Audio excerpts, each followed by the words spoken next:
Avant de commencer l'histoire, dites-nous d'où vous regardez en laissant un commentaire ci-dessous. Si vous appréciez cette vidéo, n'oubliez pas de liker et de vous abonner. Passez une merveilleuse journée. Profitez de l'histoire, tout le monde. Chapitre 1. Le concierge et le défi. Le 42 étage de Hunt & Langford LLP était brillamment éclairé, bien que l'horloge approchât de minuit. Les immenses fenêtres en verre reflétaient les lumières de Manhattan. La ville qui ne dort jamais, Mia Reynolds poussait son chariot de ménage dans le couloir de marbre, le grincement régulier des roues se mêlant au bourdonnement de l'aspirateur qu'elle venait d'éteindre. Son uniforme gris argenté était taché par endroits, mais ses yeux bruns pétillants portaient une étincelle de détermination, et personne ne semblait le remarquer. Elle s'arrêta devant la salle de conférence principale, où la lumière s'échappait par l'interstice sous la porte. À l'intérieur, des voix s'élevaient dans une conversation animée, des rires et le tintement de verres de vin. Une grosse affaire, probablement. Mia inclina la tête, écoutant, non par curiosité, mais parce qu'elle voulait, juste un instant, se sentir connectée au monde dont elle rêvait depuis qu'elle était petite fille dans les quartiers défavorisés de Queens. Discrètement, elle sortit un livre de son sac usé, un livre de droit en français, emprunté à la bibliothèque communautaire. Tech Global, lisait-on en titre audacieux. Mia s'était appris le français à 15 ans, lorsque sa grand-mère haïtienne avait commencé à lui enseigner des phrases. Maintenant, elle le lisait pour se préparer au jour où son CV ne serait pas jeté par les grands cabinets d'avocats. Elle tourna une page, murmurant les termes juridiques comme s'ils étaient des prières. La porte de la salle de conférence s'ouvrit soudain. Mia sursauta, et le livre tomba au sol. Un homme grand sortit, vêtu d'un costume bleu marine sur mesure, ses cheveux noirs soigneusement coiffés, Benjamin Hall, PDG de Hunt & Langford LLP, connu dans le monde juridique new-yorkais comme un génie et un homme impitoyable au cœur froid. Ses yeux bleus glacés balayèrent Mia et se posèrent sur le livre à ses pieds. « Que faites-vous » Sa voix était basse, teintée d'un sarcasme mordant. « Vous espionnez les documents de l'entreprise pendant votre service » Mia se baissa pour ramasser le livre, le cœur battant. « Non, monsieur. C'est mon livre. » Benjamin haussa un sourcil et s'approcha. Il jeta un coup d'œil à la couverture. « Tech Global ? Vous, une concierge, lisez le droit international en français ?» Il laissa échapper un rire dénué de chaleur. « Sérieusement ? Ou essayez-vous juste d'impressionner quelqu'un » Mia resserra sa prise sur le livre. Son orgueil était piqué au vif. Elle savait qui il était. Benjamin Hall, autrefois mis en avant dans Forbes sous le titre de Rien au sommet. Elle l'avait admiré autrefois, mais son regard dédaigneux lui donnait maintenant envie de riposter. « Je lis parce que je veux apprendre », dit-elle calmement mais fermement, pas pour impressionner qui que ce soit. Benjamin croisa les bras, une lueur d'intrigue dans les yeux, comme s'il venait de découvrir un nouveau jouet. Apprendre pourquoi ? Pour nettoyer les sols plus efficacement ? Il se tourna vers la salle de conférence où les avocats étaient encore en plein débat. Puisque vous voulez jouer les malignes, entrez. Mia Hieshita. Elle n'était pas autorisée à entrer dans la salle de conférence, mais son regard provocateur rendait impossible de s'éloigner. Elle prit une profonde inspiration et le suivit à l'intérieur, serrant toujours le livre contre sa poitrine. L'air à l'intérieur était chargé d'une odeur de parfum coûteux et de tension. 7 avocats en costume de marque étaient assis autour d'une table en acajou. Des papiers épars, un contrat épais et une bouteille de vin à moitié vide encombraient la surface. Un avocat plus âgé, M. Donovan, discutait de clauses contraignantes avec un partenaire français. Benjamin leva la main pour le faire taire. « Mesdames et messieurs, nous avons une experte inattendue ce soir. » Il accentua le mot experte avec un ton moqueur, puis se tourna vers Mia. « Cette fille dit qu'elle lit le droit en français. Eh bien, prouvez-le. » Il ramassa le contrat, tourna jusqu'à une page dense remplie de petits caractères, et le lança à Mia. « Traduis ceci. Si vous êtes aussi intelligente que vous le pensez, faites-le. » Des rires éclatèrent dans la pièce. Certains avocats secouèrent la tête. Mia sentit leur regard comme si elle était une créature étrange dans une exposition de zoo. Ses mains tremblaient légèrement, non de peur, mais de colère. Il pensait qu'elle était une plaisanterie. Mais elle ne l'était pas. Elle prit une inspiration, posa son livre et commença à lire. Sa voix était claire, chaque mot français résonnant comme un rythme. Clause 14. 1. La partie A accepte de transférer le contrôle des actifs dans les 90 jours suivant la signature, à condition que la partie B effectue le paiement intégral avant la date d'échéance. El marco un pos, puis regarder directement Benjamin. Mais il y a un problème. La pièce devint silencieuse. Benjamin fronça les sourcils. Quel problème ? Mia pointa une ligne de petits caractères. Cette note de bas de page est mal traduite dans la version anglaise. Elle dit, si la partie B ne paie pas à temps, la partie A a le droit de récupérer les actifs et d'imposer une pénalité de 20%. Mais la version anglaise ne mentionne que la récupération des actifs. Si vous signez ceci tel quel, votre cabinet pourrait perdre des millions si le partenaire fait défaut. Donovan arracha le contrat, tournant les pages avec un visage pâle. Elle a raison. Comment ai-je pu manquer ça? Il se tourna vers les autres, paniqué. Qui a approuvé cette traduction? Benjamin resta figé, sa main serrant le bord de la table. Son regard sur Mia ne portait plus de moquerie. C'était autre chose. Choc, frustration. Il ne pouvait pas admettre qu'une concierge venait de sauver la pièce d'une erreur désastreuse. Non, il ne pouvait pas la laisser gagner si facilement. Impressionnant, dit-il froidement.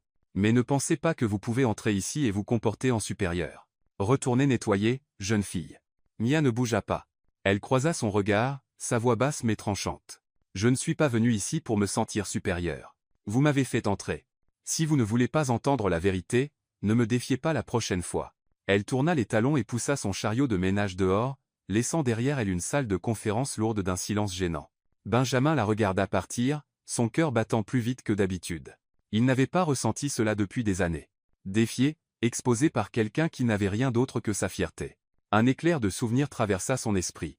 Un pauvre garçon dans l'Ohio, debout devant sa classe, moqué par un professeur pour avoir rêvé de devenir avocat, ce garçon avait juré de ne plus jamais laisser personne le mépriser.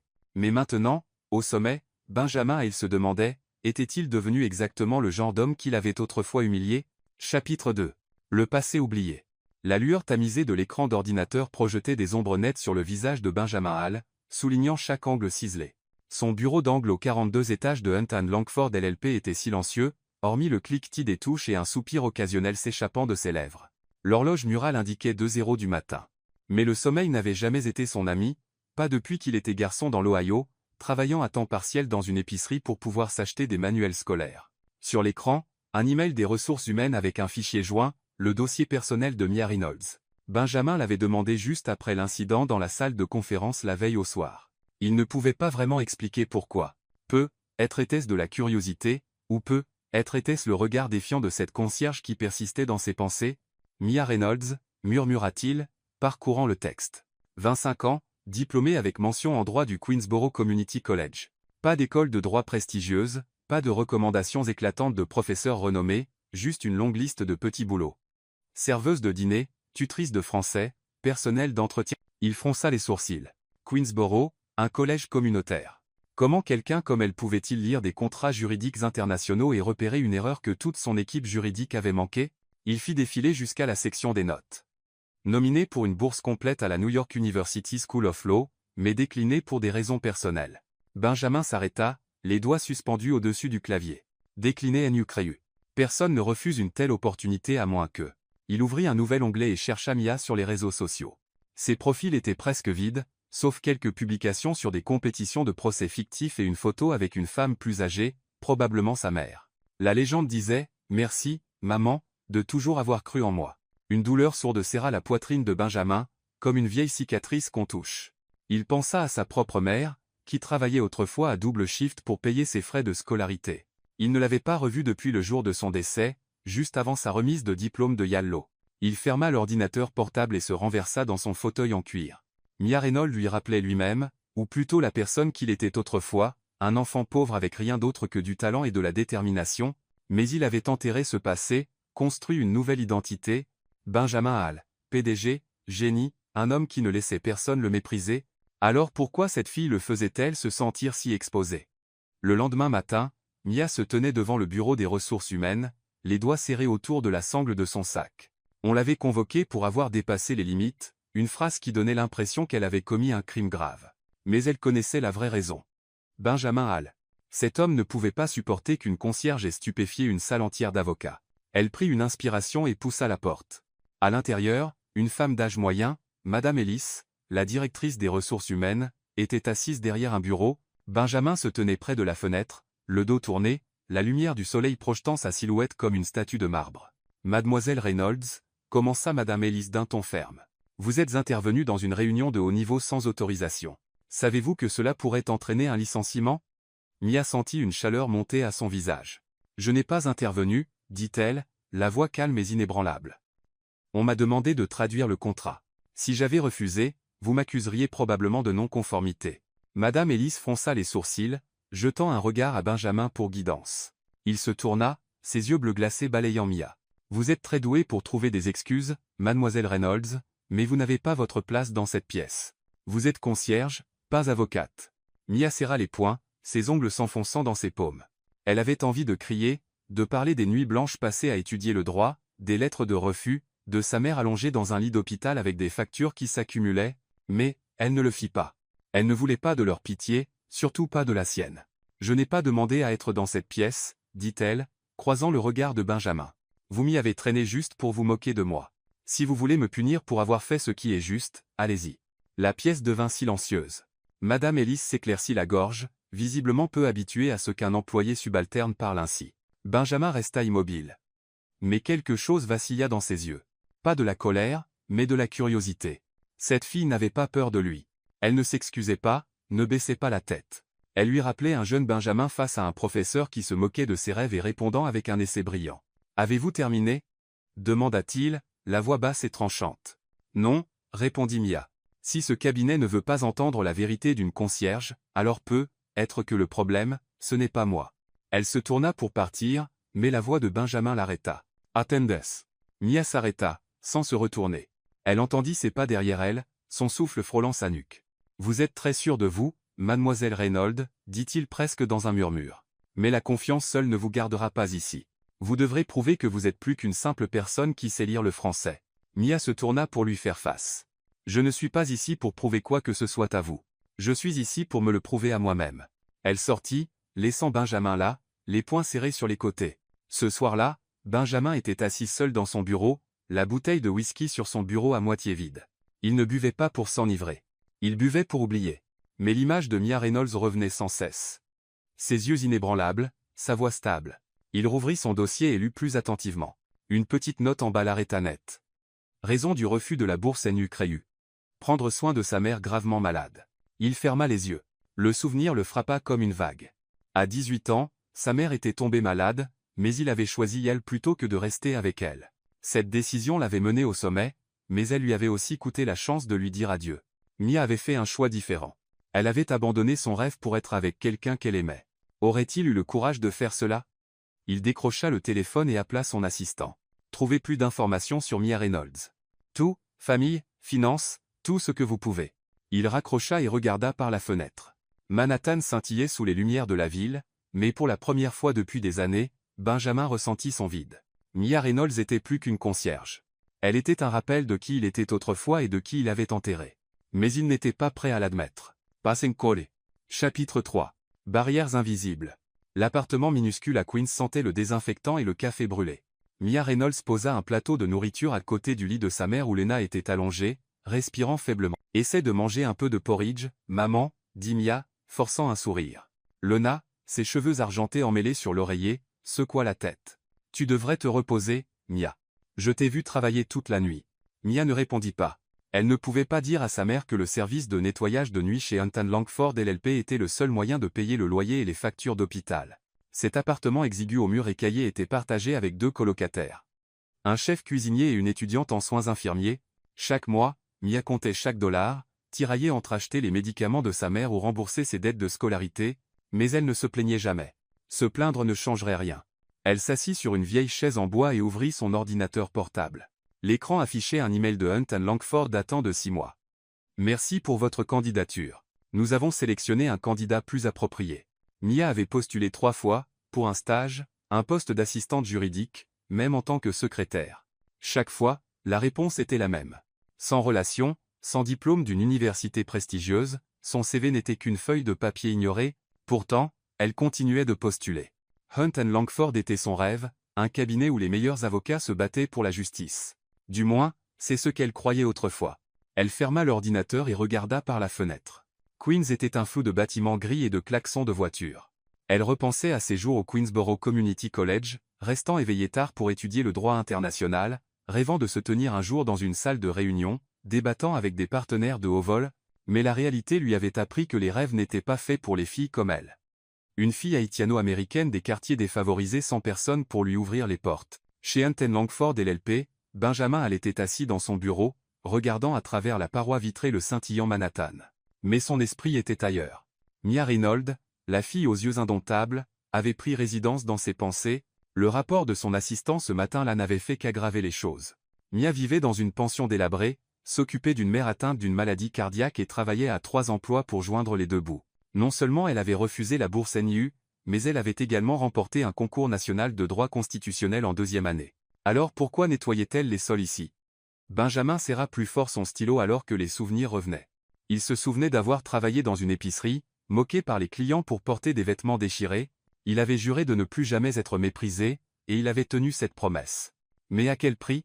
Il avait oublié ce que c'était de se battre pour quelque chose de plus grand que lui. Mia, avec sa dignité féroce, lui rappelait le garçon qui rêvait autrefois de devenir avocat pour protéger des gens comme sa mère. Il se leva et appela sa secrétaire. Organiser une réunion avec Mia Reynolds aujourd'hui. Il n'était pas sûr de ce qu'il faisait, mais il avait besoin de la voir, pas pour s'excuser. Benjamin à elle ne s'excusait pas, mais pour découvrir si cette fille était vraiment celle qu'il pensait. Cet après-midi-là, Mia se tenait devant le bureau de Benjamin, le cœur battant. Elle avait pensé que l'incident de la salle de conférence serait oublié. Pourtant, la voilà convoquée à nouveau. Et le frappa et entra. Le bureau était vaste. Un bureau en noyer, des étagères remplies de gros volumes juridiques. Benjamin était assis derrière le bureau, son costume bleu marine impeccable, les yeux aussi perçants que du verre. « Mademoiselle Reynolds, dit-il, la voix basse. Asseyez-vous. » Mia resta debout, les mains jointes devant elle. « Si vous allez me licencier, dites-le.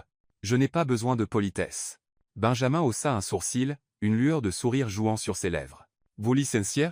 Non. Je ne gaspille pas le talent. » Il fit glisser une feuille sur le bureau. « Voici une offre. Un apprentissage non rémunéré au cabinet. Vous apprendrez des meilleurs.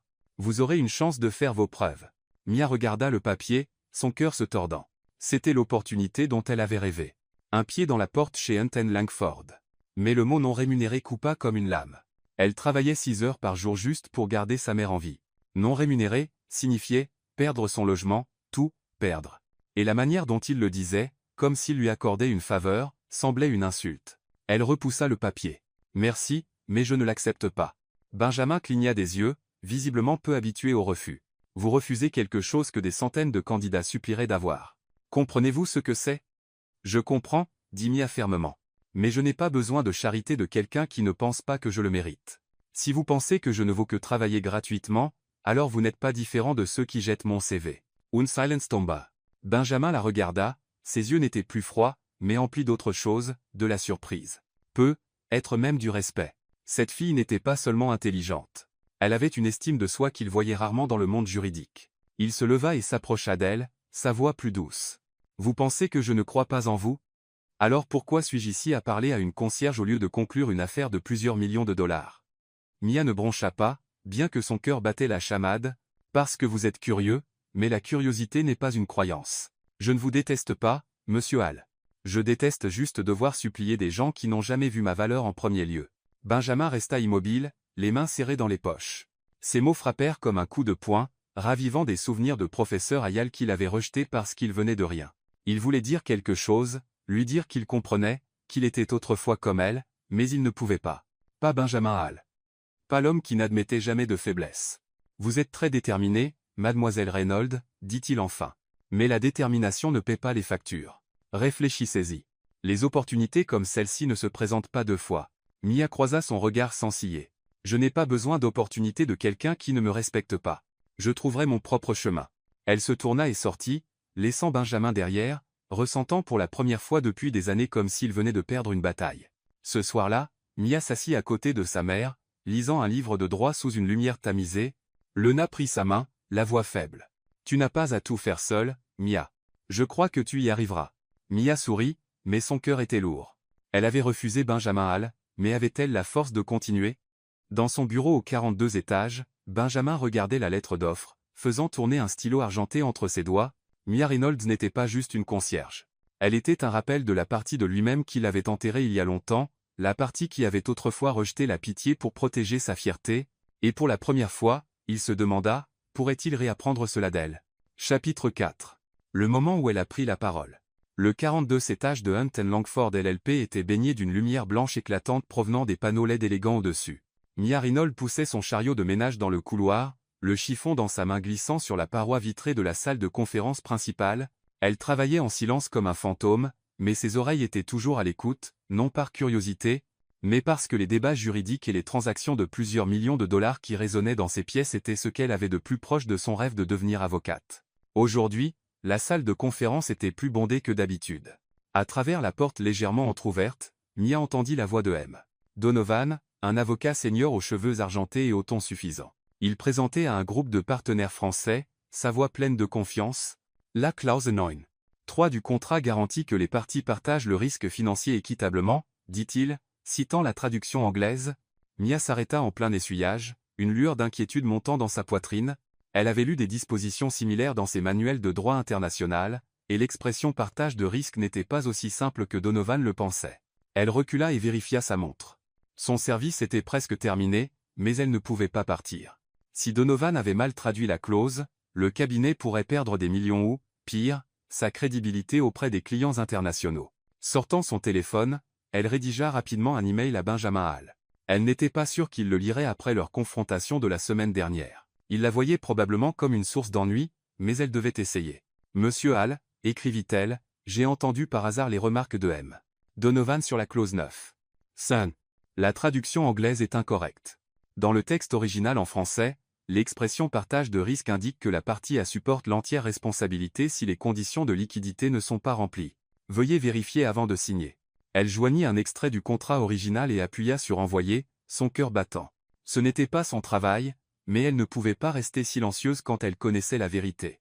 Dans la salle de conférence, Benjamin était assis à la tête de la table, son regard passant sur les partenaires français. Ils étaient polis, mais visiblement tendus, clairement peu impressionnés par l'interprétation de Donovan. Son téléphone vibra doucement. Il jeta un coup d'œil à l'écran et vit le nom de Mia Reynolds. Ses sourcils se froncèrent en ouvrant l'email. Lorsqu'il eut fini de lire, une montée d'adrénaline le traversa. Cette fille l'avait encore surpris. « Excusez-moi, messieurs, » dit Benjamin, se levant. « Nous devons faire une pause pour vérifier un détail. » Il tendit l'email à Donovan, sa voix basse et tranchante. « Lisas Tsachi. » Ensuite, expliquez pourquoi nous avons failli signer un contrat qui nous imposait tout le risque financier. Donovan pâlit, feuilletant frénétiquement le document original. « Jay. Je n'avais pas vu cette ligne, balbutia-t-il. Les partenaires français échangèrent des regards. L'un d'eux demanda à voir l'original. Après quelques instants de révision, ils hochèrent la tête. « Cette clause doit être modifiée, » dit le partenaire principal. « Nous apprécions votre attention aux détails. » L'accord fut sauvé. Les partenaires acceptèrent de signer une fois la révision effectuée, et la tension dans la pièce s'apaisa. Benjamin balaya les visages autour de la table, sachant exactement qui avait sauvé la situation, mais il ne dit rien pour l'instant. Le lendemain matin, Mia nettoyait le garde-manger du bureau lorsqu'un employé entra précipitamment. « Mademoiselle Reynolds, M. Hall veut vous voir dans la salle de conférence immédiatement. » Mia lâcha son chiffon, l'anxiété montant. Avait-elle encore franchi la ligne? Elle prit une profonde inspiration et entra. L'équipe juridique senior était assise autour de la table, leurs yeux glissant sur Mia comme si elle n'avait pas sa place. Benjamin se tenait à la tête, vêtu d'un costume gris parfaitement taillé, son expression indéchiffrable. « Mademoiselle Reynolds, commença-t-il, la voix basse mais claire. Hier, grâce à votre email, nous avons évité une grave erreur avec nos partenaires français.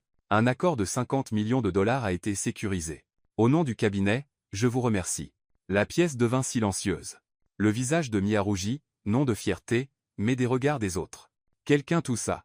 Un autre secoua la tête. Donovan, assis près de l'extrémité de la table, marmonna juste assez fort pour qu'elle l'entende. « Ce n'est qu'une concierge. Qu'est-ce que c'est que ça ?» Mia serra les poings, ses ongles s'enfonçant dans ses spams. Elle était habituée à la condescendance des professeurs, des employeurs, des gens qui ne voyaient jamais sa valeur. Mais aujourd'hui, elle ne resterait pas silencieuse. Elle regarda directement Donovan, sa voix calme et tranchante comme un rasoir. « Et pourtant, j'ai fait votre travail mieux que vous, monsieur. Si vous ne voulez pas l'entendre d'une concierge, peut-être devriez-vous lire le contrat plus attentivement la prochaine fois. » Un léger rire s'éleva du coin de la pièce, vite étouffé. Donovan rougit, prêt à répondre, mais Benjamin leva la main. « Ça suffit, » dit-il, balayant la pièce de son regard. « Mademoiselle Reynolds, vous pouvez partir. » Et juste au moment où elle se tournait pour partir, il ajouta à voix basse. « Bien joué. » Mia sortit, le cœur encore battant. Elle ne savait pas si elle venait de remporter une victoire ou de creuser sa propre tombe. Mais elle n'avait aucun regret. Elle avait fait ce qui était juste, et c'était tout ce qui comptait. Ce soir-là, Benjamin était assis dans son bureau, les lumières de Manhattan scintillant au-delà de la vitre. Il tenait son téléphone, relisant l'email de Mia. Pas un seul mot superflu, pas de vantardise. Elle avait choisi d'envoyer un message privé plutôt que de dénoncer un avocat senior devant des partenaires étrangers, un professionnalisme instinctif qu'il voyait rarement, même chez les avocats chevronnés. Mais ce qui le frappait le plus, c'était son aplomb face à Donovan. Elle n'avait pas demandé à être protégée. Elle n'avait pas eu besoin qu'il intervienne. Elle s'était battue pour elle-même. Il se souvenait d'un jour à Yale où un professeur l'avait appelé le gamin pauvre devant la classe.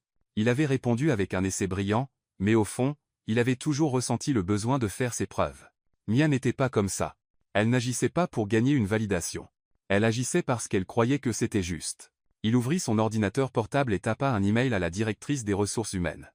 Développer un plan pour un programme de boursier juridique, une opportunité pour les candidats hors des canaux traditionnels, je veux qu'il soit lancé ce mois-ci. Il fit une pause, puis ajouta une autre ligne. Assurez-vous que Mia Reynolds soit invitée à participer, cette fois rémunérée. Il appuya sur envoyer et se renversa dans son fauteuil. Mia Reynolds n'était pas juste une concierge. Elle était un rappel de pourquoi il avait autrefois lutté pour la justice, pas pour le prestige. Et pour la première fois depuis des années, Benjamin a ressenti quelque chose d'inhabituel, de l'espoir, pas pour le cabinet, mais pour lui-même. Chapitre 5. Conversation sous les lumières. Le 42 étage de Hunt & Langford LLP était calme sous l'éclat stérile des néons blancs, sauf pour le tapotement isolé des touches venant d'un coin du bureau. Mia Reynolds était assise dans un vieux fauteuil dans la salle des archives, une pile de documents juridiques s'étalait devant elle. Elle ne portait plus l'uniforme de concierge ce soir. Elle était là en tant que volontaire pour le nouveau programme de conseil juridique pro bono récemment lancé par Benjamin Hall. Elle ne comprenait pas encore totalement pourquoi il l'avait invitée à rejoindre, mais elle n'avait pas dit non. Pas pour lui, mais pour les gens qui avaient besoin d'aide. Des gens comme sa mère, abandonnés par le système. La porte grinça et s'ouvrant. Benjamin entra, tenant 2 gobelets en papier de café. Il portait une chemise blanche avec les manches retroussées, sa rigidité habituelle de PDG remplacée par quelque chose de plus humain. « Vous êtes encore là ?» dit-il, posant un gobelet devant Mia. « Je pensais que vous abandonneriez après la première nuit. » Mia haussa un sourcil, prenant le gobelet mais sans en boire. « Je n'abandonne pas facilement, monsieur Hall. Et je suis ici pour le travail, pas pour vous. » Son ton était tranchant, mais pas hostile, comme si elle testait ses limites. Benjamin laissa échapper un léger rire et prit place en face d'elle. « Appelez-moi Benjamin. Nous allons travailler ensemble de nombreuses nuits. Pas besoin de me traiter comme votre patron. » Il parcourut la pile de paperasse. « Avez-vous examiné le dossier de Madame Vargas ? Une mère célibataire expulsée après une augmentation illégale de loyer ?» Mia hocha la tête et fit glisser un document vers lui. « Je l'ai lu. Les lois de protection des locataires de New York sont de son côté, mais le propriétaire a un avocat privé. Elle a besoin d'une représentation solide, et nous devons déposer d'ici vendredi. » Elle marqua une pause, croisant son regard. « Allez-vous me laisser gérer cela seul, ou êtes-vous vraiment impliqué ?» Benjamin esquissa un sourire, une lueur de défi dans les yeux. « Vous n'avez vraiment pas peur de me bousculer, n'est-ce pas, Mia ?»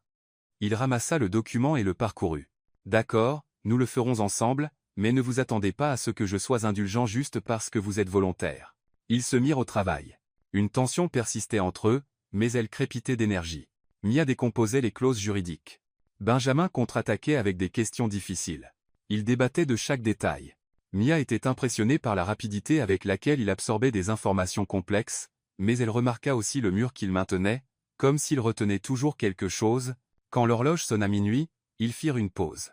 Mia regarda par la fenêtre. Les lumières de Manhattan scintillaient comme des étoiles contre le ciel sombre. « Pourquoi faites-vous cela ?» demanda-t-elle, son ton plus doux que d'habitude. « Je veux dire, ce programme. Vous êtes PDG. Vous avez des dizaines d'avocats sous vos ordres. Pourquoi passer du temps sur des affaires qui ne rapportent pas un centime ?» Benjamin la regarda, son expression vacillant brièvement. Il se leva et marcha vers la fenêtre, les mains dans les poches. « Vous pensez que je ne me soucie que de l'argent ?» Sa voix était calme et teintée, comme si elle avait effleuré une vieille blessure. « Non, » répondit Mia, se tournant vers lui. « Mais vous cachez votre vrai moi. Je vois comment vous travaillez. Vous vous souciez de Madame Vargas, mais vous ne voulez pas que quelqu'un le voie. Pourquoi ?» Il resta silencieux, les yeux sur la ville. Mia pensa qu'il ne répondrait pas, mais il parla, sa voix basse comme une confession. « Parce que je croyais autrefois en des choses plus grandes que moi. La justice, l'égalité, tous ces idéaux élevés. Mais j'ai été trahi. » Il se tourna vers elle, les yeux assombris. « La personne en qui j'avais le plus confiance m'a abandonné. Elle m'a laissé avec des dettes et une leçon. Ne faire confiance à personne d'autre qu'à soi-même. » Mia sentit sa poitrine se serrer. Elle ne pressa pas davantage. Elle connaissait la douleur de la trahison, bien que sous une forme différente. Elle avait grandi dans les cités où les amis vous abandonnaient dès qu'une meilleure opportunité se présentait. Mais elle n'avait pas laissé cela la rendre amère. « Alors pourquoi êtes-vous encore là ?» demanda-t-elle. « Si vous ne croyez plus, Pourquoi ne pas simplement partir? Benjamin la regarda, et pendant un instant, son regard s'adoucit, comme si elle avait posé une question qu'il n'avait pas osé se poser lui-même, parce que parfois, dit-il, comme quand vous avez repéré l'erreur dans le contrat, ou quand vous avez tenu tête à Donovan, ça me rappelle celui que je voulais être autrefois. Il fit une pause, puis laissa échapper un petit rire pour masquer l'émotion. Vous êtes très doué pour faire douter les gens d'eux-mêmes, Mia Reynolds. Mia sourit pour la première fois sans aucune défense. Et vous êtes très doué pour éluder les questions, Benjamin Hall. Elle leva son gobelet et prit une gorgée. Mais je ne vous laisserai pas fuir éternellement. Ils retournèrent à leur travail, mais quelque chose avait changé, le rire commença à se mêler au débat. Leur regard s'attardait une seconde de plus que nécessaire. Mia commença à voir qu'il n'était pas juste un PDG arrogant. Il était quelqu'un qui rêvait autrefois comme elle et qui avait été blessé par la vie. Et Benjamin se trouva attiré par la manière dont elle affrontait le monde sans amertume, sans auto-apitoiement, bien qu'elle ait toutes les raisons de porter les deux. Alors que l'aube approchait, ils terminèrent de rédiger la plainte pour Madame Vargas. Mia bâilla et empila les documents. « On a bien travaillé, non » dit-elle, fatiguée mais satisfaite. « Très bien » répondit Benjamin, les yeux posés sur elle avec un regard qu'il ne pouvait pas tout à fait nommer. « Vous êtes talentueuse, Mia. Tout le monde ne pourrait pas faire ce que vous venez de faire. » Mia haussa les épaules en se levant. « Je n'ai pas besoin de compliments. Je veux juste aider des gens comme elle. » Elle passa son sac sur l'épaule et se tourna vers lui. « Mais merci de m'avoir donné cette chance, même si je ne sais toujours pas pourquoi. » Benjamin sourit, un vrai sourire cette fois, sans sarcasme. « Vous comprendrez un jour. » Il se leva et marcha avec elle. « Laissez-moi vous accompagner au hall. Queens n'est pas vraiment sûr à cette heure. » Mia hésita, puis hocha la tête. Ils entrèrent ensemble dans l'ascenseur, les lumières tamisées projetant une lueur douce sur leur visage. Dans le silence, Mia ressentit quelque chose qu'elle ne pouvait pas tout à fait définir. Pas de l'amour, mais de la compréhension. Comme si deux personnes qui avaient autrefois été perdues s'étaient en quelque sorte trouvées. La nuit suivante, Mia retourna au bureau, prête pour un autre long service. Benjamin était déjà là avec un café frais et un sourire discret. Ils ne mentionnèrent pas la conversation de la veille, mais ils savaient tous deux qu'une porte s'était ouverte, juste un peu, et sous les lumières de Hunt & Langford LLP, deux cœurs apprenaient lentement à se faire confiance à nouveau. Chapitre 6. Rumeurs et confrontations. Le 42 étage de Hunt & Langford LLP, autrefois un phare d'espoir pour Mia Reynolds, semblait maintenant étouffant sous le poids des murmures étouffés et des regards furtifs. Elle poussait son chariot de ménage dans le couloir, essayant d'ignorer la sensation des yeux sur son dos. Depuis cette nuit où elle avait travaillé aux côtés de Benjamin Hall sur le programme juridique pro bono, Mia avait remarqué un changement dans l'atmosphère du bureau. Le personnel administratif évitait son regard, et quelques avocats seniors murmuraient derrière elle lorsqu'elle passait. Elle n'était pas naïve. Elle savait exactement de quoi il parlait. Ce matin-là, lorsqu'elle récupéra son planning auprès des RH, Madame Ellis lui tendit un bout de papier avec une expression froide. « Vous avez été réaffecté au nettoyage du sous-sol à partir d'aujourd'hui, » dit-elle, sans autre explication. Mia serra le papier, la poitrine oppressée. Le sous-sol. Un lieu rempli de vieux dossiers, d'équipements cassés, sans une seule fenêtre, ce n'était pas un travail. C'était une punition. Elle se tourna pour demander pourquoi, mais une voix tranchante résonna depuis le coin de la pièce. « Oh, ne sois pas si surprise, Reynolds. Tout le monde ne grimpe pas l'échelle en se rapprochant du patron. » Olivia Langford se tenait là, les bras croisés, ses cheveux dorés brillants, son sourire aussi acéré qu'une lame. Avocate senior et ex de Benjamin, elle était la source des rumeurs. Visiblement que Mia s'était rapprochée de lui pour obtenir un traitement de faveur. Mia sentit son visage rougir, mais elle garda une voix stable. « Si vous avez des preuves, apportez-les. Sinon, ne perdez pas mon temps. » Elle se tourna et s'éloigna. Mais les mots d'Olivia restèrent avec elle, résonnant dans son esprit. Ce n'était pas juste du commérage. C'était une attaque contre tout ce pour quoi Mia avait travaillé, contre sa dignité. Le sous-sol était moisi et sombre. L'odeur de moisi des documents vieillissants imprégnait l'air. Mia travaillait en silence, sa fierté s'érodant lentement à chaque coup de balai. Elle avait rejeté la pitié de Benjamin, tenu tête à Donovan, et pourtant elle était là, reléguée sous terre, comme si tout ce qu'elle avait fait n'avait rien valu. Elle commença à se demander si elle devrait abandonner, pas son rêve, mais Hunt & Langford, un endroit où elle ne serait jamais vue comme une égale. De retour aux 42 étages, Benjamin Hall se tenait à la fenêtre, la mâchoire serrée alors que son assistant lui rapportait la nouvelle. « Les rumeurs sur Mademoiselle Reynolds se propagent rapidement, » dit l'assistant. « Les gens disent qu'elle s'est rapprochée de vous pour un traitement spécial. Le conseil s'est réuni ce matin. Ils ont voté pour la réaffecter au sous-sol. Ils veulent envoyer un message. » Benjamin serra les poings, ses ongles s'enfonçant dans ses paumes. Il savait exactement d'où venaient les rumeurs. Olivia Langford. Depuis leur rupture, Elle essayait de garder le contrôle de toutes les manières possibles. Mais ce qui l'enrageait davantage, c'était la lâcheté du conseil. Il se moquait de la vérité. Il voulait seulement étouffer toute menace à leur ordre. Et Mia, avec son courage et son éclat, était une menace. Appelez le conseil, dit Benjamin, la voix glaciale. Maintenant. La réunion eut lieu dans la salle de conférence principale, la même salle où Mia avait autrefois sauvé une transaction de plusieurs millions de dollars. Autour de la table étaient assis les membres du conseil, Donovan, Olivia, et 3 autres avocats seniors. Benjamin resta debout à la tête de la table, les mains dans les poches, la tension émanant de lui. Nous devons parler de Mia Reynolds, commença-t-il, la voix basse mais acérée. Une concierge qui a évité une erreur critique dans un contrat et qui contribue à notre programme pro bono. Alors dites-moi, pourquoi nettoie-t-elle le sous-sol? Donovan toussa, jetant un regard à Olivia.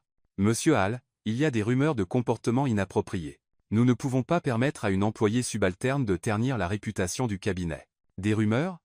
La lèvre de Benjamin se retroussa alors que son regard se posait sur Olivia. Je n'ai pas besoin de deviner d'où elles viennent, mais si vous vous sentez menacé par Mia Reynolds parce qu'elle est meilleure que vous, dans ce domaine, alors peut être que le problème, c'est vous, pas elle. Olivia rit, un rire cassant, forcé. Vous n'êtes pas sérieux, n'est-ce pas, Benjamin? C'est une concierge. Vous l'avez laissée entrer dans votre projet fétiche, et maintenant tout le cabinet rit dans votre dos. Benjamin s'approcha d'elle, sa voix tranchante. Riant-il dans mon dos, ou riant-il parce qu'ils sont terrifiés qu'une fille sans diplôme d'une université prestigieuse puisse tous les surpasser? Il se tourna vers le conseil. Je propose le lancement d'un programme de boursiers juridiques, une opportunité de formation formelle pour des candidats négligés comme Mia. Si vous ne le soutenez pas, je le financerai moi-même. Et Mia Reynolds sera la première acceptée. Donovan se leva, la voix tremblante. C'est un cabinet d'avocats, pas une œuvre de charité. Nous ne pouvons pas laisser une fille de ménage représenter Hunt & Langford. Benjamin le fixa, la voix calme mais autoritaire. Si elle vous menace autant, peut-être qu'elle devrait diriger cet endroit. Il se tourna et sortit, laissant la pièce dans un silence stupéfait. Ce soir-là, Mia était assise dans le sous-sol, la lumière vacillante d'une vieille lampe de bureau projetant des ombres sur les murs. Elle ouvrit son ordinateur portable et commença à préparer les dossiers de l'affaire de Madame Vargas, même si elle n'était pas sûre qu'on la laisserait aller jusqu'au bout. Elle n'avait pas abandonné, pas pour Benjamin, pour elle-même. On frappa à la porte. Mia leva les yeux pour voir Benjamin dans l'embrasure, les manches retroussées, le regard froid adouci. « Vous travaillez encore ?» dit-il, une pointe de surprise dans la voix. « Même après qu'ils vous ont envoyé ici. » Mia haussa les épaules, fermant son ordinateur. « Je ne le fais pas pour eux. Je le fais pour les gens qui ont besoin de moi. » Elle se leva pour lui faire face. « Et vous? Pourquoi êtes-vous ici ?» Benjamin entra dans la pièce, son regard fixé sur le sien. « Parce que je veux que vous retourniez dans le programme, et parce que je viens de dire au conseil qu'ils peuvent soit vous accepter, soit avoir affaire à moi. » Il fit une pause, sa voix s'abaissant. « Vous méritez mieux que ce sous-sol, Mia. » Elle le regarda, ses émotions oscillant entre croyance et doute. « Je n'ai pas besoin que vous vous battiez pour moi, » dit-elle doucement. « J'ai juste besoin d'une chance équitable. » Il hocha la tête, le coin de sa bouche se retroussant dans quelque chose comme un sourire. « Alors vous l'aurez. Le programme de boursier juridique va se concrétiser, et je veux que vous soyez la première. » Il se tourna pour partir, puis jeta un regard en arrière. « Et Mia? Ne les laissez pas vous faire douter de vous-même? Ils n'en valent pas la peine. » Mia resta immobile. La lumière tamisée vacillant sur son visage. Pour la première fois, elle ne se sentait pas seule dans ce combat, mais elle savait aussi que la route à venir était encore longue, et elle était prête à l'affronter avec sa dignité intacte. Chapitre 7. La lettre sous la pluie. La pluie s'abattait sur Queens, transformant les rues boueuses en miroirs scintillants sous la lueur tamisée des lampadaires. Mia Reynolds se tenait dans le sous-sol de Hunt & Langford LLP, serrant un balai dans sa main, les yeux brûlants mais fatigués. Elle avait enduré les rumeurs, les regards dédaigneux et l'obscurité moisie de cet endroit. Mais ce matin-là l'avait poussée au-delà de ses limites. Lors de la réunion générale du personnel, Olivia Langford, avec un sourire aussi tranchant que du verre, l'avait publiquement remerciée devant des centaines d'employés. « Nous devons reconnaître Mademoiselle Reynolds », avait dit Olivia d'une voix mielleuse et fausse. « Tout le monde ne peut pas nettoyer les sols et attirer l'attention du PDG. » La salle avait éclaté de rire, un rire qui lacérait la dignité de Mia comme 1000 petits couteaux. Le conseil, y compris Donovan, était resté silencieux. Personne ne l'avait défendue. Elle se tenait dans un coin, en uniforme de concierge, se sentant complètement exposée et dépouillée devant la foule. Elle avait été prête à répondre, mais son téléphone vibra. Un message de l'hôpital. L'état de Lona s'est aggravé. Chirurgie d'urgence requise. Paiement immédiat de $20 000 nécessaire. Ses genoux faillirent céder. Sa mère était la raison pour laquelle elle continuait à se battre. Mais maintenant, le rêve de devenir avocate semblait une plaisanterie cruelle. Elle retourna au sous-sol, ouvrit son ordinateur portable et tapa sa démission. Je démissionne avec effet immédiat. Elle appuya sur envoyer et ne regarda pas en arrière. L'appartement minuscule à Queens sentait l'antiseptique et le désespoir. Mia s'assit à côté de sa mère, Lena, qui gisait immobile sous un masque à oxygène. « Ne t'inquiète pas, » murmura Lena. « Je vais m'en sortir. » Mais Mia savait mieux que ça. Sa mère n'allait pas bien, et elle non plus. Elle avait lutté toute sa vie, des bidonvilles aux longues nuits d'études sous une lampe tamisée, jusqu'au sous-sol de Hunt & Langford. Mais aujourd'hui, elle en avait fini. Les rumeurs, l'humiliation et les factures d'hôpital écrasantes avaient drainé chaque goutte de force en elle. À Manhattan, Benjamin Hall se tenait dans son bureau au 42e étage. L'email de démission de Mia brûlait comme une blessure sur son écran. Il avait entendu ce qui s'était passé ce matin-là. Son assistant lui avait fait un rapport complet, la pique cruelle d'Olivia, le silence du conseil, les rires, son poing s'abattit sur son bureau, la rage le submergeant. Il avait lutté contre le conseil pour protéger Mia. Il ne s'attendait pas à ce qu'ils aillent aussi loin. Et maintenant, elle avait abandonné. Il attrapa son téléphone. « Trouvez l'adresse personnelle de Mia Reynolds », dit-il à son assistant. « Maintenant. » La pluie s'écrasait contre le pare-brise de sa Mercedes alors qu'il conduisait vers Queens. Il n'avait aucune idée de ce qu'il allait dire. Benjamin Hall ne courait pas après les gens. Il ne s'excusait pas. Mais Mia n'était pas n'importe qui. Elle était la seule personne qui lui rappelait qui il était autrefois. Sa pension émergea de la tempête. Peinture écaillée, escalier rouillé. Il sortit sous la pluie, son costume trempé, et frappa à la porte de l'unité 3B. Pas de réponse. Il frappa encore, plus fort. Enfin, la porte s'ouvrit. Mia se tenait là dans un vieux sweat à capuche, les yeux rouges mais le regard d'acier. « Monsieur Hall, » dit-elle, sa voix mêlée d'incrédulité et de colère. « Que faites-vous ici ?» Benjamin regarda derrière elle, son cœur se tordant lorsqu'il vit Lena sur le lit, le sifflement du respirateur emplissant le silence. « Mia, je sais pour la réunion, pour les rumeurs, pour Olivia. Vous ne pouvez pas les laisser gagner. » Mia croisa les bras, bloquant l'entrée. « Quand ? Ils ont déjà gagné. J'ai démissionné parce que je ne peux pas continuer à travailler dans un endroit qui me prive de ma dignité. » Sa voix trembla, mais elle resta ferme. « Vous ne comprenez pas, Benjamin ? Vous êtes le PDG. Je ne suis que la concierge. » Il s'approcha, la pluie glissant sur son visage. « Je comprends. J'étais autrefois un gamin pauvre dans l'Ohio, moqué pour rêver d'une école de droit. Je sais ce que c'est que d'être rejeté. » Il marqua une pause, baissant la voix. « Votre mère est malade. Je peux payer les factures d'hôpital. Vous n'avez pas besoin de partir. » Brevenes. Le corps de Mia se raidit, ses yeux s'enflammant de colère. « Vous pensez que je vendrai ma fierté pour de l'argent ? Je n'ai pas besoin de votre pitié, Benjamin. » Elle fit un mouvement pour fermer la porte, mais il la retint. « Attendez, » dit-il, sa voix presque suppliante. « Je n'essaie pas de vous acheter. J'essaie de vous donner la chance que vous méritez. » Il sortit une enveloppe trempée de son manteau. « Lisa Stachy. Si vous voulez toujours que je parte après, je partirai. » Mia hésita, puis prit l'enveloppe et ferma la porte, laissant Benjamin seul sous la pluie, ses yeux remplis de la même douleur que ce garçon dans l'Ohio qui s'était vu dire qu'il ne serait jamais assez. À l'intérieur, Mia s'assit à la table, les mains tremblantes en ouvrant l'enveloppe. L'encre était brouillée par la pluie, mais l'écriture était encore lisible, chaque mot gravé profondément dans son cœur. « Mia. Je ne suis pas doué pour les excuses, mais je vous en dois une. J'avais tort de vous laisser affronter le conseil seul. Vous êtes la seule personne chez Hunt & Langford assez courageuse pour dire la vérité, pour tenir tête même quand le monde essayait de vous abattre. J'étais comme vous autrefois. Un garçon pauvre travaillant dans une épicerie, moqué pour rêver d'une école de droit. J'ai gravi les échelons, mais quelque part en chemin, j'ai perdu ma raison d'être. Vous m'avez rappelé que je luttais autrefois pour la justice, pas pour le prestige. N'abandonnez pas. Pas pour moi, pour vous-même. Vous méritez d'être vu. Je me battrai pour votre place, pas par pitié, mais parce que je crois en vous. Benjamin. » Mia plia la lettre, des larmes coulant sur ses joues. Elle ne pleurait pas de tristesse, mais parce que pour la première fois, quelqu'un l'avait vue. Benjamin ne s'était pas contenté de s'excuser. Il avait ouvert une partie de lui-même que peu avaient vue. Elle regarda sa mère, toujours endormie. Lena avait toujours dit.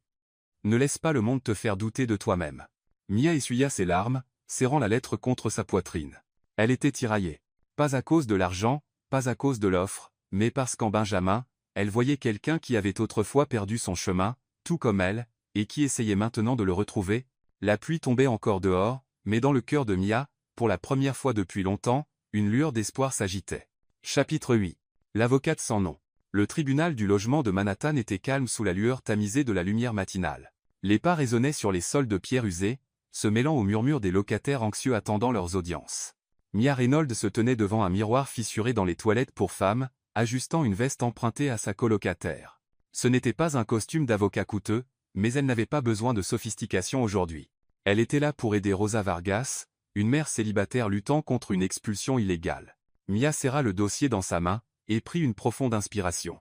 La lettre de Benjamin Hall, bien que laissée à la maison, résonnait encore dans son esprit, « N'abandonnez pas. Vous méritez ceci ».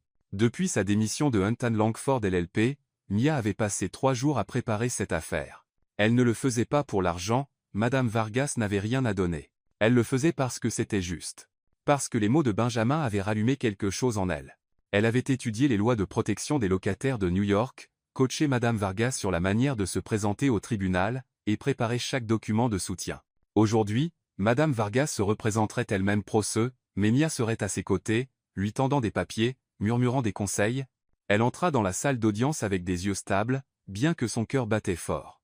La salle était bondée, des étrangers remplissant les bancs publics. Madame Vargas, dans un pull usé, serra la main de Mia, les yeux anxieux. Du côté du plaignant se tenait un avocat en costume impeccable d'un grand cabinet, déclarant avec assurance « Madame Vargas n'a pas payé l'augmentation de loyer passée de $1 200 à $2 000, violant ainsi son bail. L'expulsion est légale. » Mia griffonna des notes, se penchant pour rassurer discrètement Madame Vargas. Elle savait que l'avocat adverse passait sous silence un point juridique crucial. Quand le juge, un homme sévère dans la cinquantaine, appela Madame Vargas, Mia lui tendit le dossier surligné. Madame Vargas se leva, la voix tremblante. « Votre honneur. Je ne suis pas d'accord avec l'expulsion. Le propriétaire a augmenté le loyer sans préavis. » Elle regarda Mia avec désespoir. Avec la permission du juge, Mia se leva. Sa voix était claire. « Votre honneur, je suis Mia Reynolds. J'assiste Madame Vargas en tant que volontaire. Puis-je clarifier avec des documents de soutien ?» Le juge haussa un sourcil. « Vous n'êtes pas avocate ?» Mia secoua la tête. « Non, monsieur. Mais j'ai étudié cette affaire en profondeur et j'ai des preuves à présenter. » Il hocha la tête. Poursuivez. Mia s'avance. Selon la section 7, article 223b de la loi sur les locataires de New York, les propriétaires doivent fournir un préavis d'au moins 60 jours pour une augmentation de loyer. Madame Vargas n'a reçu qu'un message texte une semaine auparavant. Cela viole cette loi. Voici le bail et le message comme preuve. Elle tendit les documents, sa voix calme mais tranchante. L'avocat adverse objecta, tenta de déstabiliser Madame Vargas avec des questions procédurales, mais Mia murmura des suggestions, la stabilisant. Quand l'avocat évoqua un précédent, espérant la dérouter, Mia se leva à nouveau. « Votre honneur, d'Henri Verave. Landlord 2018, le tribunal a jugé que les augmentations de loyer illégales annulent les procédures d'expulsion. Madame Vargas a le droit de rester et de demander des dommages-intérêts. » Son argumentation était précise. L'avocat adverse vacilla, feuilletant ses papiers en panique. Au dernier rang, Benjamin Hall était assis en silence, son costume gris se fondant dans la foule. Il était venu après que son assistant eut mentionné une affaire de logement pro bono. Il n'avait pas prévu d'approcher Mia, juste de la voir après la lettre qu'il avait laissée sous la pluie. Mais alors qu'elle parlait avec confiance et clarté morale, son cœur battait fort. Mia n'était pas seulement brillante. Elle était une avocate née avec le feu qu'il avait depuis longtemps oublié. Et à cet instant, alors qu'elle regardait le juge dans les yeux sans ciller, il réalisa qu'il ne la respectait pas seulement. Il l'aimait. Pas pour son talent, mais pour son cœur. Un cœur qui se battait pour les oublier. Le juge s'éclaircit la gorge. Demande d'expulsion rejetée. Le propriétaire est condamné à payer des dommages-intérêts à Madame Vargas conformément à la loi applicable. Madame Vargas éclata en larmes, serrant Mia dans ses bras. Quelques spectateurs murmurèrent des éloges, et le juge hocha la tête à son intention. « Bien yoé, Mademoiselle Reynolds. Je vois rarement quelqu'un d'aussi préparé qui n'est pas avocat. » Mia sourit, les yeux brillants. « Merci, votre honneur. Je voulais juste aider Madame Vargas. » Elle marqua une pause, puis regarda la salle d'audience. « Et je veux remercier quelqu'un qui m'a rappelé de ne pas abandonner juste quand je pensais ne plus pouvoir continuer. Cette personne sait qui elle est. » Benjamin baissa la tête, cachant le mélange d'émotions sur son visage. Elle n'avait pas dit son nom, mais la gratitude dans sa voix lui était destinée, sa lettre l'avait atteinte, tout comme elle l'avait atteint. Il savait qu'elle n'avait pas besoin de lui, mais il voulait être à ses côtés, apprendre d'elle à vivre avec cœur à nouveau. Mia sortit du tribunal dans la lumière matinale de Manhattan. Le soleil perça les nuages, brillant sur son visage. Madame Vargas tenait sa main fermement, répétant ses remerciements. « Vous êtes mon ange » murmura-t-elle. Mia secoua la tête. J'ai juste fait ce qui était juste. Quand Madame Vargas partit, Mia resta un moment, respirant l'air frais. Elle ne savait pas que Benjamin était là, mais elle ressentait quelque chose, sa présence, peut-être. Ces mots restaient avec elle. Dans la voiture de retour vers Hunt & Langford LLP, Benjamin regardait par la fenêtre, les images de Mia envahissant son esprit. Le programme de boursier juridique avait été approuvé, et il s'assurait qu'elle soit la première, pas parce qu'il l'aimait, mais parce qu'elle le méritait, et parce qu'il voulait apprendre d'elle à croire à nouveau en la justice. Mia retourna dans son appartement à Queens, posant doucement les documents sur la table. Sa mère, encore faible, sourit. « Tu m'as rendu fière aujourd'hui, » dit Lena. Mia tint la main de sa mère, des larmes coulant sur ses joues. Elle sortit la lettre de Benjamin du tiroir et la relut une fois de plus. Elle était prête à continuer à se battre, pas seulement pour elle-même, mais pour toutes les Madame Vargas qui attendaient encore d'être vues. Chapitre 9. Une chance à elle. Le 42 étage de Hunt & Langford LLP brillait sous l'éclat des lumières LED. Mais pour Mia Reynolds, la luminosité ne semblait plus étrangère. Il y a 2 semaines, elle avait reçu un email de Benjamin Hall, l'informant qu'elle avait été sélectionnée pour le programme de boursier juridique, une initiative conçue pour former des candidats, venant de canaux de recrutement, non traditionnels. Elle avait hésité. Le souvenir des rumeurs et de l'humiliation lors de la réunion de l'entreprise la hantait encore, mais la lettre de Benjamin, son encre brouillée par la pluie, avait rallumé une flamme en elle. Elle était revenue, pas pour lui, mais pour prouver sa valeur à Hunt & Langford et à elle-même. Aujourd'hui était son premier jour en tant que boursière juridique. Elle était assise dans la salle de formation, un espace élégant avec des tables en bois et un écran mural. 4 autres candidats, tous diplômés d'écoles de droit prestigieuses, lui lançaient des regards en coin remplis de curiosité et de scepticisme discret. Mia portait une veste empruntée, ses cheveux attachés en arrière, un stylo serré fort dans sa main. Elle savait ce qu'il pensait. Que fait la concierge ici? Mais elle s'en moquait. Elle était là pour apprendre, travailler, et saisir une opportunité que personne ne pourrait lui enlever. Hélène Ellis, l'avocate superviseur, distribua le premier devoir, une analyse d'un différend contractuel international fictif. « Vous avez 3 jours pour préparer vos rapports et présenter au conseil, » dit-elle. « Montrez-nous ce que vous avez. » Mia griffonna des notes, son esprit déjà en train de décortiquer les clauses contractuelles et les précédents juridiques. Ce n'était pas juste un exercice. C'était sa chance de prouver qu'elle avait sa place. Dans les jours qui suivirent, Mia travailla sans relâche. Le jour, elle s'enfonçait dans la bibliothèque juridique du cabinet, parcourant de gros volumes juridiques et des décisions en ligne. La nuit, elle rentrait dans l'appartement à Queens, rédigeant son rapport sous la lampe de bureau tamisée.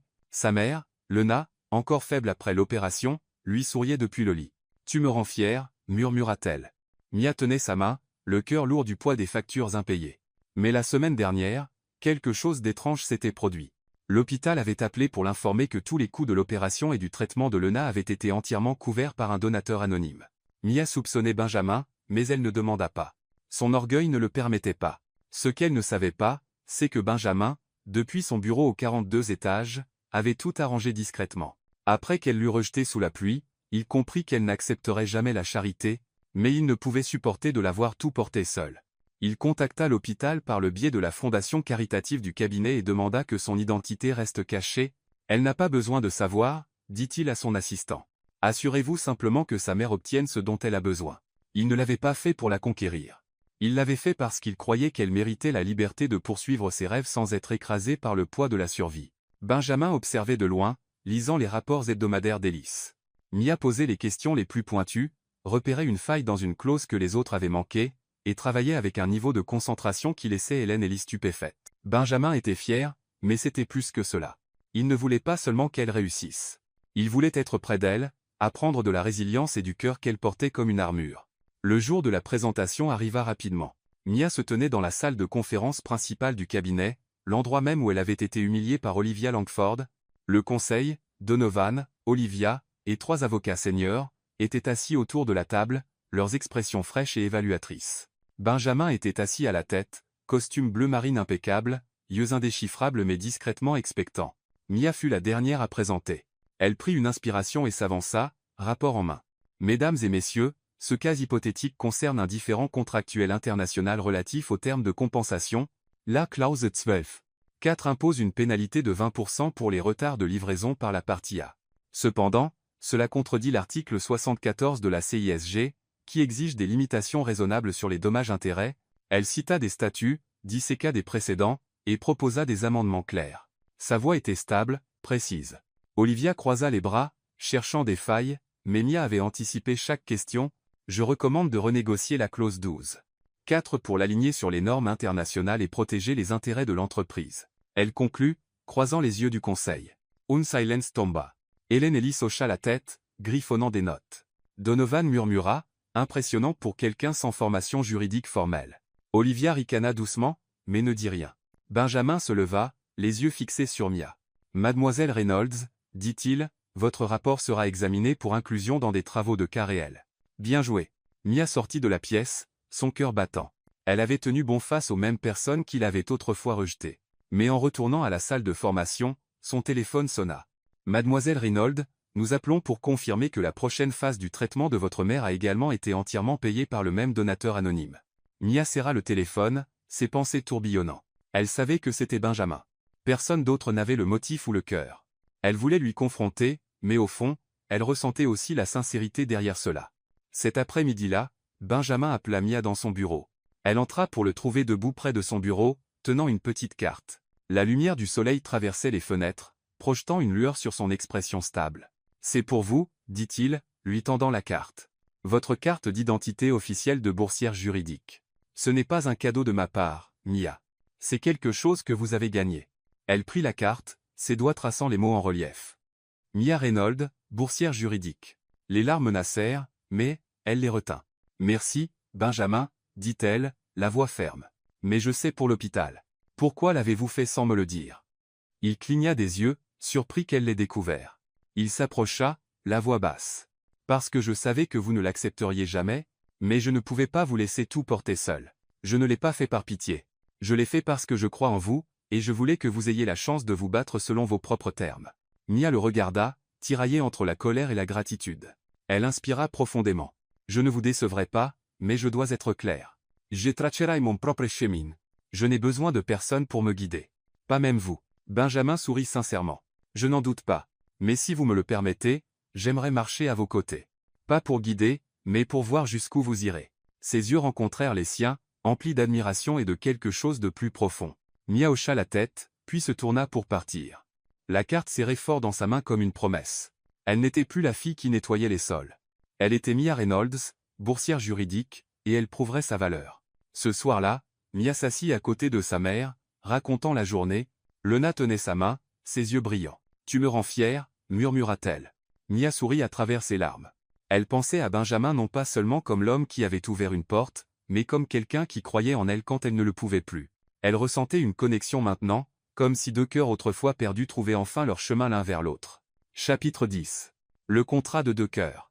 La lumière du soleil de début d'été se déversait à travers les fenêtres du petit bureau au 42 étage de Hunt & Langford LLP, projetant des rayons dorés sur le bureau en noyer de Mia Reynolds. Il y a 2 ans, cette pièce était un espace de repos pour les concierges, rempli de chaises usées et de l'odeur rance de vieux café. Maintenant, c'était son bureau privé, un symbole de son parcours et du respect qu'elle avait gagné. Vêtue d'une veste bleue parfaitement ajustée, Mia regardait la plaque sur sa porte. Mia Reynolds, son cœur se gonflait de fierté, de gratitude et d'une touche d'incrédulité face à tout le chemin parcouru. Au cours des 2 dernières années, Mia et Benjamin avaient travaillé côte à côte sur le programme de sensibilisation juridique pro bono du cabinet, soutenant des locataires comme Rosa Vargas. Les débats tardifs sous les lumières fluorescentes du bureau les avaient rapprochés. Benjamin n'était plus le PDG arrogant, qu'il avait autrefois moqué. Il était maintenant son partenaire dans le travail et dans le but, qui respectait profondément son intégrité, et Mia, avec son honnêteté indéfectible et son cœur ardent, l'avait aidé à redécouvrir les idéaux qu'il avait longtemps enfouis. Leurs sentiments avaient grandi lentement à travers les regards, les rires partagés et les longs silences lourds de sens. Aujourd'hui, Benjamin s'assit en face d'elle, son regard plus sérieux que d'habitude. « Mia, il y a quelque chose que je dois dire. » Il fit une pause, tordant un stylo argenté entre ses doigts, une vieille habitude quand il était nerveux. « Quand je vous ai rencontré, j'avais oublié qui j'étais autrefois. Juste un gamin pauvre de l'Ohio, travaillant dans une épicerie, rêvant de devenir avocat pour lutter pour la justice. Le succès m'a rendu arrogant. Je pensais que seuls les diplômés des grandes universités comptaient. Mais vous avez changé cela. » Le cœur de Mia battait fort. Elle ne l'avait jamais entendu parler avec une telle honnêteté brute. « Benjamin, vous n'avez pas à dire tout cela. Je sais ce que vous avez fait. Les dons à l'hôpital, le programme de boursier juridique. Je ne vous ai jamais correctement remercié. » Benjamin secoua la tête et se leva. Il s'approcha et sortit une feuille pliée de sa poche, la posant doucement devant elle. Lisa Stachy. Ça le dit mieux que je ne pourrais jamais. Mia l'ouvrit. Ses yeux se posèrent sur le titre, Contrat pour l'avenir. Il n'y avait qu'une seule clause écrite de son écriture nette. Clause 1. Mia Reynolds et Benjamin Hall s'engagent à construire un avenir ensemble, basé sur le respect, la confiance et l'amour. Elle rit à travers ses larmes. Bien sûr, ce n'était pas une demande en mariage. Pas un cole. C'était une confession écrite dans le seul langage qu'un avocat comme lui connaissait le mieux. Vous êtes sérieux? Demanda-t-elle, la voix tremblante, à moitié amusée. Un contrat? Vous ne pouvez pas simplement le dire comme une personne normale? Benjamin sourit, les yeux doux. Je suis avocate, Mia. Je suis meilleur avec les contrats qu'avec les discours. Mais si vous voulez que ce soit clair et simple, je vous aime. Pas parce que vous êtes brillante ou parce que vous m'avez changé. Je vous aime parce que vous êtes vous, la seule personne qui me donne envie d'être un meilleur homme. Mia se leva, lui faisant face pleinement. Son cœur battait sauvagement. Elle avait autrefois douté de lui, pensant qu'il n'était qu'un cadre privilégié de plus. Mais au cours de ces 2 années, il avait prouvé qu'il était quelqu'un qui croyait en elle-même quand elle doutait d'elle-même. Elle tenait le contrat, la voix stable. Je le signerai, Benjamin, mais seulement en tant que partenaire égal, pas une employée, pas quelqu'un que vous avez sauvé. Nous construisons cet avenir ensemble, côte à côte. Il prit sa main dans la sienne, chaude et stable. Partenaires égaux, répéta-t-il, souriant. C'est tout ce que j'ai toujours voulu. Et ils restèrent là, dans une pièce autrefois réservée aux concierges, maintenant baignée par la lumière de Manhattan. Rédigeant un nouveau type de contrat, scellé non par la loi, mais par l'amour. 3 ans plus tard, la lumière de mai se déversait à travers les larges fenêtres de Hunt & Langford LLP, scintillant sur une nouvelle plaque. Mia Reynolds Hale. Elle avait obtenu son doctorat en droit à la Brooklyn Law School, passé l'examen du barreau de New York avec distinction, et était désormais une avocate agréée. Son parcours, de nettoyeuse de sol à l'une des jeunes avocates les plus prometteuses du cabinet, témoignait de sa persévérance, de sa compassion et de son intégrité inébranlable. Elle se tenait dans son bureau, autrefois la salle de repos des concierges, et contemplait l'horizon scintillant de Manhattan. Mais son véritable succès ne se mesurait pas en contrats de plusieurs millions de dollars ou en victoires judiciaires. Il résidait dans le programme pro bono qu'elle et Benjamin avaient élargi, apportant la justice à ceux que le système avait laissés pour compte. Des mères célibataires comme Rosa Vargas aux familles d'immigrants en difficulté, Mia avait représenté des centaines de personnes, mettant tout son cœur dans chaque affaire. Elle n'était pas seulement une avocate. Elle était une flamme d'espoir. Sa mère, Lena, désormais en meilleure santé, vivait dans un petit appartement confortable à Queens, pris en charge par le revenu stable de Mia, et, discrètement, par un don de Benjamin que Mia avait fini par accepter avec gratitude, le taquinant souvent pour être un philanthrope secret en costume. Mia continuait de visiter les écoles communautaires, inspirant les élèves à poursuivre leurs rêves, leur rappelant qu'il n'était pas nécessaire d'avoir des privilèges pour changer le monde. Aujourd'hui était spécial. Mia entra dans le tribunal de Manhattan, non pour plaider une affaire, mais pour commencer un nouveau chapitre. Elle portait une robe blanche simple, mi-longue, ses cheveux détachés en vagues souples, ses yeux brillants de joie. Benjamin l'attendait dans le couloir, vêtu d'un costume noir élégant, un sourire rare mais sincère sur le visage. Ils avaient choisi un mariage au tribunal. Pas d'extravagance, pas de grande salle de bal, juste un vœu silencieux, sincère et profondément ressenti, à la manière de Mia et Benjamin. La salle d'audience était sobrement décorée de fleurs blanches et remplie de quelques amis proches. Lena était assise au premier rang, des larmes roulant sur ses joues. Quelques collègues de Hunt & Langford, dont Helen Ellis, souriaient en silence en signe de soutien. Même Olivia Langford était présente. Sa sévérité s'était adoucie après avoir été témoin du talent de Mia, offrant un hochement de tête poli depuis le fond. La juge, une femme plus âgée qui avait autrefois présidé l'affaire d'expulsion de Rosa Vargas, se tenait au banc avec chaleur dans les yeux. « Nous sommes ici pour célébrer l'union de Mia Reynolds et Benjamin Hall, commença-t-elle. Mais on m'a dit qu'ils ont choisi une manière très juridique d'échanger leurs vœux. » Benjamin s'avança et sortit une feuille soigneusement pliée, un nouveau contrat écrit de son écriture familière. Il le tendit à Mia, ses yeux brillants d'affection. « Il y a 3 ans, je vous ai donné un contrat pour construire un avenir. Aujourd'hui, je veux en signer un nouveau avec l'éternité en tête. » Mia l'ouvrit et sourit à travers ses larmes. Clause unique. Mia Reynolds et Benjamin Hale promettent de s'aimer, de s'honorer et de lutter pour la justice ensemble. Toujours. Elle rit, la voix tremblante. Vous ne pouvez toujours pas le dire comme une personne normale, n'est-ce pas? Il prit ses mains, sa voix basse mais pleine d'émotion. Je t'aime, Mia. Pas seulement parce que tu es la meilleure avocate que je connaisse, mais parce que tu m'as appris à vivre avec un cœur. Je veux passer le reste de ma vie à apprendre de toi. Mia serra ses mains, son regard inébranlable. Je t'aime aussi, Benjamin. Et je signe ce contrat non seulement en tant qu'avocate, mais en tant que femme qui se tiendra à tes côtés, égale et sincère, alors que nous construisons quelque chose de meilleur ensemble. » Elle les signe. Il signe. Des rires parcoururent la salle. La juge sourit. « Par l'autorité qui m'est conférée, je vous déclare maintenant mari et femme. Vous pouvez embrasser la mariée. » Benjamin attira Mia dans ses bras et l'embrassa doucement alors que leurs invités éclataient en applaudissements chaleureux. Lena essuya des larmes de joie et murmura « Tu as trouvé ton bonheur, ma fille. » Après la cérémonie, Mia et Benjamin retournèrent à Hunt & Langford, non pour travailler, mais pour organiser une petite réunion pour l'équipe pro bono. Ils étaient assis entourés de personnes devenues une famille, de jeunes avocats, d'anciens clients comme Rosa, et des étudiants de la communauté. Benjamin leva un verre, son regard s'attardant sur Mia. « À la justice, dit-il, et aux personnes comme Mia qui nous rappellent que le cœur compte autant que la loi. » Mia sourit et serra sa main sous la table. Dehors, par la fenêtre, Manhattan vibrait de vie, mais pour elle, cela semblait différent maintenant. Elle n'était pas seulement une avocate accomplie. Elle était un rêve devenu réalité pour elle-même et pour tous ceux qui avaient autrefois été laissés pour compte. Ce n'était pas une fin de conte de fées. C'était un témoignage de persévérance, de principe et d'amour. Et dans ce bureau qui sentait autrefois le vieux café, Mia et Benjamin écrivirent un nouveau type de loi. Amour respect, nie jamais abandonner. Sous les lumières de Manhattan, ils marchèrent ensemble vers l'avenir. Entiers et enfin chez eux.